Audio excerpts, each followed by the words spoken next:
Ouais.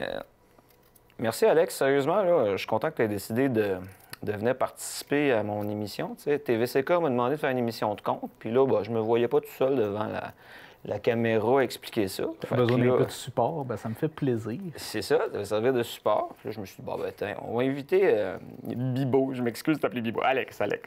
Fait que c'est ça, là. Fait que toi, tu m'invites à participer à une émission de contes, d'histoire, puis t'épluches des patates. Fait que finalement, tu m'invites à souper. Un peu des deux. C'est parce que je me suis dit, si la Sagouine peut éplucher des patates à TV, moi tout. OK. Ça va être clair. OK. On est là. On ben, on n'est pas du tout nus. Justement, les... tu sais, qui dit Sagouine, tu connais ma capacité de passer du coq à l'âne, là. Qui dit Sagouine dit baie des Chaleurs, tu sais, Oui. les Acadiens. Puis l'ancien curé de l'Apocatière, l'abbé Pinchot, était curé à Carleton, si je ne suis pas mêlé, ce qui est très relatif comme truc. Et ayant appris qu'il s'en venait pour être curé au Kamouraska, à l'Apocatière, ben, le bonhomme il a entrepris la construction d'une chaloupe, tu sais, dans le top de son grenier. Puis, quand il est venu le temps, ben, il a descendu sa chaloupe, puis il s'est pointé à l'Apocatière dans la chaloupe que lui-même avait construite. Fait que lui, il a remonté de la baie des Chaleurs jusqu'à Kamouraska en chaloupe? Ouais. Fait que moi, tu Déjà, il sais, était décidé, là. moi, je veux dire, un curé qui construit son propre moyen de transport, je trouve ça pas mal impressionnant. C'est un missionnaire. Ouais, ça ressemble à ça. Tant qu'à jaser de curé puis de fleuve, on me rappelle une histoire que j'aime beaucoup. Tu sais, le col romain, là, Ouais. qui le pogne à la cravate, là, j'ai la plure de patate autour du corps. Je pense qu'on en a assez. Ouais, mais tu sais, mes patates. le col romain, là, qui te lui ferme sa tête, ça date à peu près du début, pas du début, du milieu du 19e siècle. OK. Tu sais. Ça a pris les années, quelque chose comme 1875 avant qu'ils se mettent vraiment à le porter, mais l'évêché poussait pour ça. Ça faisait professionnel. Hein? Ça faisait bien. Puis vers 1914 à peu près, il y avait une mode dans les années, mon Dieu, jusque dans les années 60, les gens allaient pique-niquer sur les îles Pèlerins. Oui, une des activités préférées de nos villégiateurs. C'est ça. Fait que le concept, c'est que le dimanche, tu pars, tu vas pique-niquer sur les îles Pèlerins, puis tu parles un peu au gardien de phare, ça lui fait de la visite, puis tu retournes au village. Là, il s'était aventuré dans une zone un peu moins évidente en ramassant des bleuets. OK. Puis, tu sais, il y a une partie des pèlerins où il n'y a pas de plage. C'est comme de la roche, puis après, c'est de l'eau, puis tu as de l'eau assez profonde. Là, on est au pèlerin à Saint-André, Ouais. là, les 4-5 îles qui se prolongent, qui sont au Kamouraska. Oui, c'est ça. OK. C'est ça. Puis, notre Saint-Père tombe à l'eau, toi. Mais l'affaire, c'est qu'il ne savait pas nager. Mais ça t'y a fait une espèce, la soutane, fermée tête, avec le col romain. collet. Ça t'y a fait une espèce de poche d'air qui s'est engouffrée autour de sa tête, puis qui a maintenu notre saint pasteur à la surface. Ah non. Moi, je pensais que c'était une anecdote dans le sens que ça va y laisser le temps d'aller. Ils ont été le chercher après. Mais non, il a vraiment passé sur le bord de la mort, là. Son vicaire était là, puis il a annoncé, il dit bon, ben là, on est dimanche. Par le télégramme de mardi, je vais annoncer votre décès. Je vais envoyer ça à l'évêché. Là, ils vont publier ça dans le Journal de Montréal. Ils avaient lancé des médailles saintes pour la ressortir de là. Finalement, c'est le gardien de phare qui a réussi à y lancer une corde puis à repêcher notre Saint-Père. Excellent, ça. Moi, je l'appelle le curé flottant. Donc, le curé flottant de Saint-André. Malade, super. Mais je vais juste peut-être... On va prendre une petite seconde. Là, on est déjà dans l'histoire. Vous voyez un peu le personnage, Jérôme, avec ses grandes histoires qui nous sort. Je pense que ça va être important. On va expliquer au monde là, un peu. T'es qui? T'es qui, Jérôme? Pourquoi tu t'intéresses à ça, ces histoires-là? Ouais, je suis qui, moi? Jérôme Bouchard, je suis de Saint-André. Je m'intéresse à ça parce que c'est le fun. C'est rien que ça. C'est pas un métier. J'ai guidé pendant longtemps, puis je continue à le faire, les séjours exploratoires de Place aux Jeunes sur le côté historique. D'ailleurs, c'est comme ça que je t'ai connu. Ben ouais, puis comme ça que tu t'es lancé. Fait que c'est ça, c'est juste un sideline. Je suis pas content ni rien. Puis toi, Bib, ben, de ce que je me souviens, tu avais repris une partie pour faire. Conte-nous ça.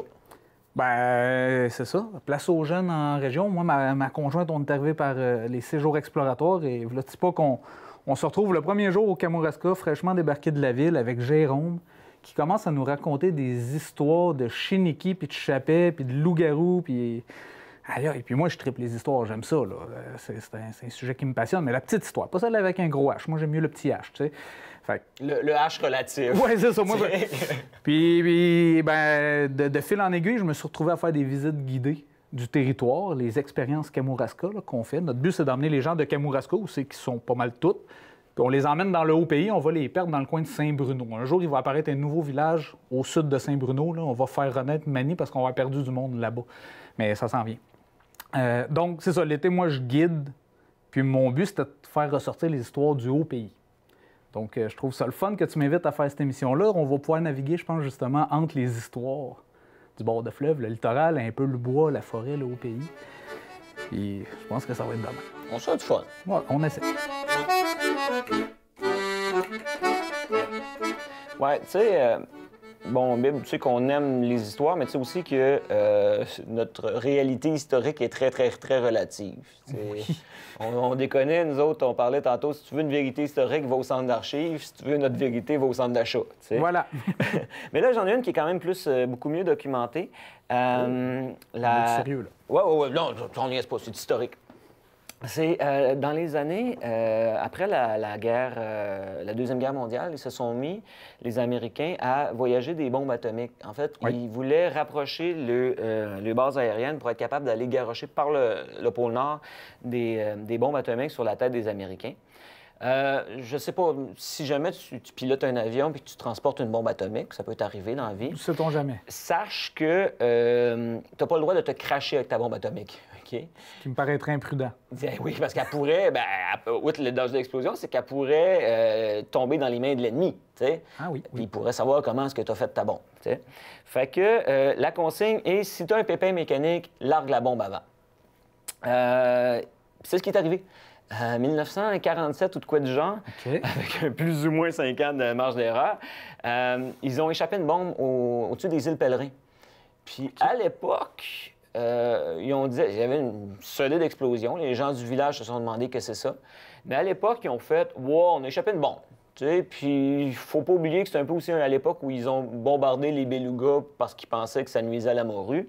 Fait qu'ils se sont dit, bof, une bombe de plus, une bombe de moins, ils ont échappé une bombe. Ça avait été caché que c'était une bombe atomique.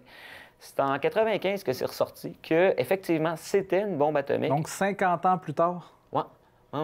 C'était une Fat Boy, je pense. J'ai plus pas tout à fait le sûr, mais Télécino va vous mettre, cher ami à la maison, Télécino va te mettre une petite image de la bombe. Elle est vraiment jolie. C'est l'archétype de la bombe atomique. Là, vous aurez compris que Saint-André existe toujours. C'est que... Ben oui, ça n'a comme pas été rayé de la map. Non, on est résistant. C'est qu'il y a moyen de désamorcer une partie de la bombe. Fait que ce que tu as eu, la charge atomique était là, mais elle n'a pas explosé. Ça a été une explosion, si on veut, chimique régulière. Mais quand même, tu sais, Hiroshima, Nagasaki, Saint-André, même combat. Même affaire. Mais l'avion, elle, est-ce qu'elle s'est non, visiblement, écrasée? Non, elle a continué son chemin? Oui, c'est ça. Peut-être qu'il s'est dit, tiens, il va essayer quelque chose. Contrairement à l'avion qui s'est écrasé au lac de l'Est. Oui, envoyez donc, celle-là, c'est... on va peut-être la garder pour dans le bois, mais on va faire un lien plus tard. Là. Je vais vous raconter une histoire d'avion qui s'est écrasé. Apparemment, la Deuxième Guerre mondiale a été prolifique en pluie d'avions. Mais restons sur le bord de fleuve. Oui. Encore ces îles Pèlerins. Mon Dieu, le gardien de phare avait amené une vache. Supposément que c'était une vache avec une tête de cochon. Quoi? Une vache avec une tête de cochon. Elle avait une tête forte. OK. Moi, je voyais la vache avec la tête de... Tu sais, puis il avait amené ça sur l'île pour agrémenter son quotidien, je présume. Mais tu sais, les îles Pèlerins, c'est pas ce qu'on peut appeler une prairie. T'sais. Non, c'est un peu aride. C'est un gabouron, tu sais. Fait que brouter du genévrier, il y a toujours une limite pour une vache, là. Fait que la vache a pété sa coche puis a décidé de retourner au village. Ils l'ont retrouvée au village. À traverser? Le village de Saint-André, c'est plus qu'une fois en plus. Le village de Saint-André spécule énormément. Il nous dit, ça se peut-tu, ça se peut pas. Il y a deux clans présentement qui débattent sur l'histoire de la vache qui est tournée au fleuve. Mais c'est qu'à marée très basse, dans les grandes marées, il y aurait moyen de traverser. Puis si tu nages pas longtemps. sais, Saint-André, on a l'air loin des pèlerins, on est loin, mais la pente est très, très, très douce. Effectivement, les marées sont longues, comme on dit. C'est ça. Un suicidaire a le temps de refroidir longtemps avant de se noyer. En fait, il risque plutôt de mourir d'hypothermie. Un touriste mal averti a le temps de rester pris sur son île. C'est ça, c'est ça. Fait que on oublie ça un peu. Dans le même ordre d'idée, tu sais, revenir à Noirceur avec de l'eau qui commence à monter, les îles de Kamouraska étaient beaucoup plus fréquentées. Les gens y allaient fréquemment à pied. Puis, souvent, quand tu revenais, ben, des fois, c'était la Noirceur, tu sais, puis tu revenais en charrette. Puis là, ben, il y a une section dans le fleuve qu'on appelle la mare au bord. C'est une espèce de fosse. T'sais. Généralement, c'est un peu une plaine, le fleuve, mais à un certain endroit, ça descend creux, puis tout de suite, c'est une falaise. Puis à cause qu'il y a toujours une petite épaisseur d'eau, ben tu vois pas où est la mare au bord, puis tu sais pas où elle est. Ça, c'est vrai, là. T'sais. Ça, c'est avéré. Ouais. Là, on est en quelque part entre Kamouraska et Saint-Denis, je pense. Oui, ben, je dirais plus Kamouraska, à ma connaissance. Dans B. Dans le genre de la maison Langlais. Puis le problème, c'est que les gens revenant à Noirceur, souvent, se guidaient sur les lumières du village. Okay? Bon, tu as des lumières là, on s'oriente là, on s'en va par là. Mais, tu sais, les feux follets, hein, c'est toujours un problème fréquent, les feux follets. Oui. Puis le trouble avec les feux follets, c'est qu'ils cherchaient à orienter, finalement, les gens prenaient la lumière des feux follets en pensant que c'était le village, puis ils se déviaient. Et le feu follet, par malice absolue, entraînait les pauvres dans la mort au bord. Dans la mort au bord. Oui, où le cheval se noyait, puis souvent le gars avec. Puis donc, ici, la mort au bord était notre sanctuaire à feu follet. C'est là que ça se passait. Oui, probablement les tourbières aussi avaient une bonne réputation, une bonne source de feu follet aussi. Là. Dans ce que tu as raconté, je reviens, tu disais que les visiteurs allaient ces îles, les touristes allaient ces îles. Hein? Le monde allait faire des pique-niques ces îles. Les Cabourons. Petite parenthèse, Cabouron, là, il y a du monde de la région qui nous entendent, qui savent un monagnote, un Cabouron, on va pouvoir partir un débat là-dessus un jour. Pour ceux de l'extérieur de la région, c'est international comme émission, un Cabouron. Bien, un Cabouron, c'est une petite montagne. Okay? C'est les petits monticules qu'on a dans le Kamouraska. Une petite montagne très bien définie, en roc. Puis il y en a un peu partout qui parsèment le paysage. Toi, à la maison, on va demander à Télésino de vous mettre des sous-titres. Fait que quand ce qu'on dit a de l'air pas très, très compréhensible, Télésino va vous ajouter juste en dessous un sous-titre. Je me dis, Pierre Perrault peut bien le faire dans la suite du monde. On va se payer. Fait qu'on n'est pas du tout nul. Non, voilà. Non, c'est ça. Moi, pour apprendre mes histoires et tout ça, j'ai demandé, je suis allé dans un centre de personnes âgées, hein, à celui de Saint-Bruno, à Sainte-Hélène, tout ça, puis je suis allé les jaser, puis je leur ai demandé c'est quoi un cabouron. C'est quoi leur version du cabouron? Puis il y a un monsieur d'un âge vénérable, on s'en doute bien, qui m'a expliqué que le cabouron, en fait, c'est une déformation de langage qui vient de l'époque où les Anglais étaient nos contremaîtres, puis les chefs de chantier. Puis eux, le cab, un cab en anglais, c'est le chapeau, puis c'est le cab à bout rond. Puis avec le temps, le mélange entre les anglophones et les francophones, le cab à bout rond est devenu le cabouron, le caburon. Puis c'est passé dans le langage commun. Fait que ça viendrait de cette époque-là. C'était ma parenthèse. T'avais pas une autre parenthèse à faire? Tu as écrit tantôt au sujet d'un bateau, l'imprévu. Ben oui, vu qu'on était dans l'étang de la mort au bord, qui est pas très loin de Kamouraska, c'est un coin chaud de l'histoire. Là. Il y a bien des petites histoires qui se sont passées là. Ça, c'est une vraie. C'est pas une histoire de pas fiable. Là. Celle-là est fiable. En 1740, on n'est pas longtemps avant la conquête, les plaines d'Abraham et tout ça, il y a un bateau, donc, qui ironiquement s'appelle l'Imprévu, qui a été construit et qui devait retourner en France avec son équipage, une trentaine de matelots. Puis, de mémoire d'hommes, ceux qui étaient là à cette époque-là, on dit que l'hiver de 1740 a été la plus froide, pas juste au Québec, planétaire. Il paraît que 20 des Irlandais cette année-là sont décédés parce que du froid, tu sais. Puis, toujours est-il que notre bateau remontant le fleuve est resté pris d'un glace juste à côté de l'île aux Corneilles, à Kamouraska, la belle île qui est en face de Kamou. Puis, donc, le bateau, pris d'un glace, on est en novembre, plus ou moins. Puis, l'intendant Ocar, qui avait mission de ramener le bateau, aurait levé un interdit à l'équipage de quitter le navire. Et que quiconque allait quitter le navire devait être rapporté, soit par les aubergistes ou les miliciens, ceux qui sont sur la terre ferme, puis il devait les dénoncer pour qu'ils puissent être jugés une fois arrivés en France. L'hiver, les glaces n'ont pas dépris jusqu'au mois de mai. 6 mois. Ils sont restés pendant 6 mois, en 1740, dans un bateau au bout de l'île aux Corneilles. Puis justement, bien, ironiquement, le bateau s'appelait l'Imprévu. Ça s'invente pas. Non, c'est très, très distingué. Ouais, tu sais, dans l'histoire du bateau échoué d'imprévu, j'en ai un autre. Elle va prendre un petit peu de guimbarde en avant, tiens.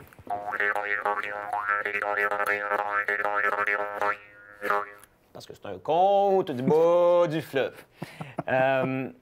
L'histoire est un peu classique. Un bateau qui échoue à Saint-Denis-sur-Mer, sur le bord de Saint-Denis. Tu as Saint-Denis-la-Bouteillerie, puis tu as Saint-Denis-sur-Mer, où il y a les pêcheurs, puis le site de villégiature. OK.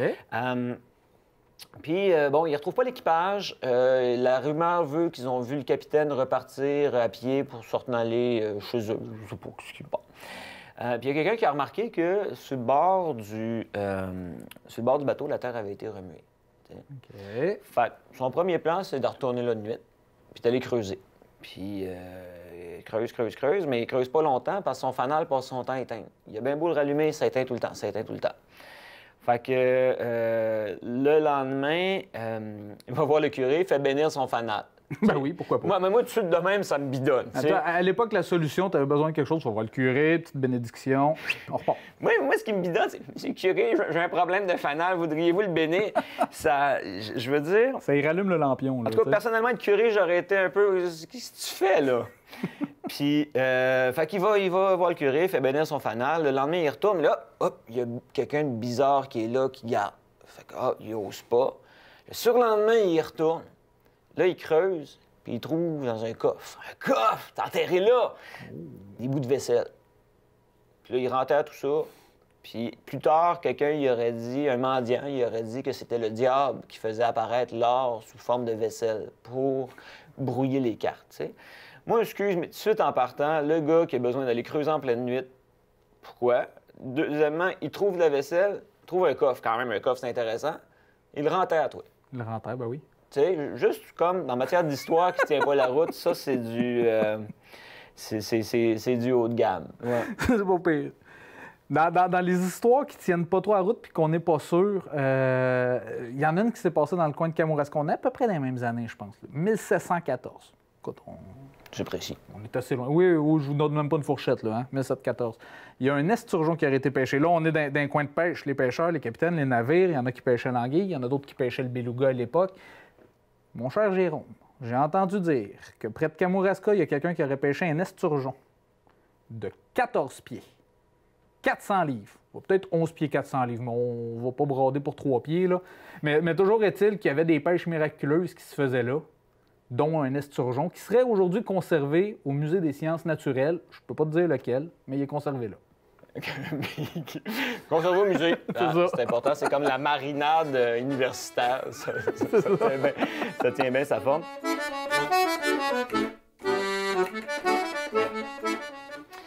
Ouais, villégiature. Oui, qui vient du mot villégiatura, qui veut dire aller à la campagne. Sérieux? Oui. C'est ça. T'as appris le latin dernièrement, toi? Non, des fois, j'essaie de dire des choses fiables dans mes taux guidés. Ah, OK. Moi, j'ai appris celui de Bernard Landry, là. Audi alteram partem. Audi alteram partem. OK. Je vais aller le chercher sur Internet après. Oui, c'est ça. Villégiature, Saint-Denis-sur-Mer. À peu près le même endroit que le bateau s'était échoué dans mon compte qui tient pas de bout. Oui. C'est un peu un endroit où les gens de la ville venaient pour se baigner. Oui. Là, c'était le scandale total. On sait à peu près en quelle année? Ben, vas-y donc, c'est une hypothèse. Moi, je dirais début 20e, là. Début 20e. Bon, on sait qu'au milieu des années 1800, les médecins de Québec prescrivaient aux gens d'aller se baigner dans les eaux salées, mi-salées de Kamouraska pour se purifier le corps. Les villes étaient sales à cette époque-là. Fait que les médecins envoyaient les gens, les bourgeois forcément, se baigner chez nous, pour se laver. Moi, j'avais toujours trouvé cette histoire-là drôle, parce que j'avais entendu un peu une histoire pareille qui disait que l'air le plus pur en Amérique était situé entre, justement, Kamouraska et Kakuna. OK. Ce qui me bidonne un peu avec cette histoire-là, c'est quand tu penses... Pas une sardinière entre les deux? Bon, mais ce qui me bidonne avec cette histoire-là, c'est que le fleuve... pas le fleuve, le chemin de fer. Le chemin de fer. arrêtait là. Ah ouais, fait que le charbon, là... Ben non, mais c'était une façon de dire au monde, allez, partez en voyage, là, allez respirer l'air pur, puis c'est là que tu vas te rendre en train, parce que c'est là que ça arrête, mon grand. C'est là qu'il est pur. Niaise pas, va pas plus loin. Ça m'a l'air d'une affaire un peu organisée. Bon, il y a dit que ça sent le complot, là. Fait que c'est ça. Toujours est-il. À Kamouraska, nos touristes qui se baignent dans le fleuve avec des beaux maillots de... Puis ça scandalisait royalement la place. Il y a en plus, souvent, il y avait une espèce d'hôtel sur le bord du fleuve. Les gens dansaient, buvaient de l'alcool. Ouais. C'était pas bien vu. Fait que finalement, l'hôtel est passé au feu, puis le curé a réussi à empêcher la reconstruction de l'hôtel pour ramener les bonnes mœurs. Okay. On parle-tu de M. Cartier? Je ne saurais dire si Édouard est intervenu dans celle-là. Parce qu'on sait que lui puis l'alcool... Mais, tu sais, déjà, quand t'es du bas du fleuve, du Kamouraska, l'idée de te baigner dans le fleuve fait un peu sourire, tu sais, parce que ça veut quand même te dire baigner dans un vase avec de l'eau frette. Mais il y en a des incorruptibles qui s'essaient. Saint-André, 1914, le curé monte en chair. Mes chers paroissiens, un immense scandale. Des gens se sont baignés nus au fleuve cette semaine, au quai cette semaine. Moi, je repense à ça après, puis je me dis... se sont baignés nus. Tu sais, à ce temps, on fait « Ah, ouais, OK, il n'y a pas une petite envie de nudisme, tu sais. » Mais calcul... nuit. Ouais, c'est ça. Tu sais, juste une question de libido. Mais recule, là. 1914, tu portais pas de bobette. Non, le caleçon de laine. Ben même pas si t'es en été, tu sais. Fait que t'as tes petits pantalons de lin, puis ça finit là, tu sais. Puis t'es toujours bien pas mouillé tous tes pantalons, tu vas geler comme une crotte. Fait que, il dit « Ben envoie tout nu, il n'y a pas d'autre solution, tu sais. » Fait que... je trouve que le curé s'est énervé un peu vite avec ça. Oui, mais attends, à Kamouraska, vous pourrez aller visiter le village de Kamouraska, près du quai qui est taché. Il y a une espèce de réplique que les gens prennent pour un phare, une réplique de petit phare. Ça ressemble vraiment à une miniature. Par contre, c'est pas un phare. On appelle ça une gloriette. Donc, ça a une forme un peu comme ça, là, conique. Puis c'était l'endroit où les madames qui allaient se baigner, donc à Kamouraska, pouvaient aller changer de robe pour aller se baigner en robe dans le fleuve. Donc, il y a des images d'archives qui montrent justement les baigneuses avec leurs belles grandes robes longues en train de patauger dans notre fleuve. Oui, c'est ça. Puis les messieurs en arrière, en camisole et en caleçon de laine long dans l'eau. Ça devait être agréable au bout. J'ai pas de doute. Histoire de fleuve, putain. On tout bas du fleuve.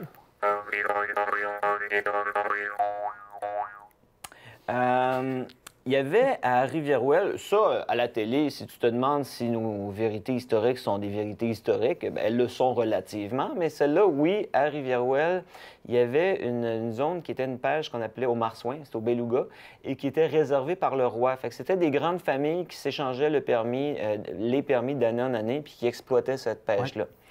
Puis un jour, à Saint-Jean, il y a eu une espèce de pêche miraculeuse. Ils avaient récolté une grande quantité de baleines qu'ils avaient ramenées, évidemment, sur le bord de la plage, prêts à les dépecer. Puis c'était la Saint-Jean. Okay. Fait que là, tu as deux raisons de fêter. Tu as une grosse part d'argent qui vient de rentrer parce que ça va être vendu en huile. Puis en plus, c'est la Saint-Jean. Les gens font un feu de Saint-Jean, puis commencent à fêter. Puis d'un coup sec, toi, tu as une espèce de brume qui arrive. Puis il y avait des pêcheurs qui étaient encore en mer. Puis il y a des mains qui sortent de l'eau puis qui cherchent à agripper les canaux puis à les faire caler. Puis par-dessus ça, il y a une espèce de vague qui est revenue puis qui a emporté les baleines qui étaient toutes chevauchées par des petits lutins avec des fouets. Wow! Hein? Ça te fout un party de Saint-Jean. C'est vraiment... Je peux pas dire. Le feu est éteint, les baleines, le brouillard, tes pêcheurs qui reviennent pas. C'est un peu embêtant, je te dirais. Là. Non, là, tu peux être inquiet. Puis on s'entend que quand tu perds une baleine, un beluga, tu perds une pêche, là. C'est un morceau. Le monde ne les mangeait pas, hein. Ils pêchaient même pas pour la viande. Okay. Ils tannaient la peau. Ils en faisaient une sorte de cuir. Puis on a un inventeur, entre autres, une personne qui avait inventé un procédé pour tanner le cuir de beluga, qui a été présenté dans un expo universel en Europe à la fin des années 1800. T'sais, on était réputé jusque-là pour notre cuir de beluga. Puis ça me fait penser, une petite parenthèse sur le beluga, toujours à Rivière-Ouelle, on sait qu'on a des familles de pêcheurs, hein, de génération en génération. Puis une de celles-là, les Lisottes. Les Lisottes ont fait une pêche qui a été considérée comme la pêche miraculeuse. En l'intérieur d'une semaine, ils ont pêché plus de 100 belugas. l'événement a fait tellement de bruit que le National Geographic, qui avait été créé peu de temps avant ça, a dépêché un journaliste, ou du moins avait un contact ici, qui est venu prendre une photo, et ça aussi, on peut retrouver ces photos-là. Donc, sur la plage, je pense que c'est la 5e grève, d'une centaine de belugas couchés un à côté de l'autre. Tu sais, de quoi de faire une crise d'apoplexie à ceux qui veulent protéger le beluga, là. Bon, ben, il avait réussi à en empêcher une centaine en une semaine. Ah oui, non, il y a de quoi... intense. Il y a de quoi paniquer. Je vais essayer d'en pousser une petite vite. Les îles Pèlerins s'appellent Pèlerins parce que... entre autres théories, il y avait eu une sécheresse, puis le curé, à l'époque, avait décidé d'amener ses paroissiens faire un pèlerinage à Sainte-Anne-de-Beaupré. Tous les paroissiens valides. Ouais. L'affaire, c'est qu'ils se sont échoués et noyés à Pointe-des-Pèlerins. À peu près au même endroit que la bombe atomique est tombée. Puis la légende veut que la nuit, on voit les... pas la nuit, mais les jours de brouillard, truc du genre, qu'on voit les pèlerins cagoulés sur les îles se promener. Et qu'on entende le curé hurler le nom de ses paroissiens, les uns à la suite des autres, les paroissiens qui avaient perdu. Puis ouais, c'est ça. Fait que moi, j'ai rarement entendu ça. On a le corps des baleines, là, pas le corps des baleines, mais la corne de brume. À cette heure, est à télécommande. Ah, fait que peut être pratique en bateau, pour caler. Ouais, fait que tu pèses sur la télécommande quand ça tente d'entendre un peu de corne de brume. Faudrait que je me trouve ça chez nous, ça serait cool, une télécommande pour la corne de brume. Pour faire paniquer le monde un peu. Ouais.